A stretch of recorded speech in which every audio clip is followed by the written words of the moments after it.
আগুন নিবেই দিব তো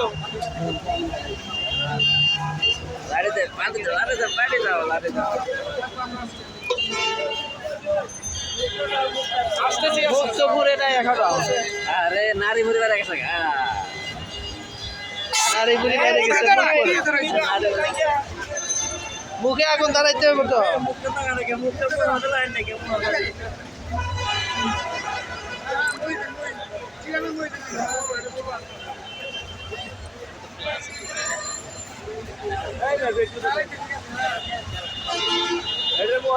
ডোনাল্ড ট্রাম্প আর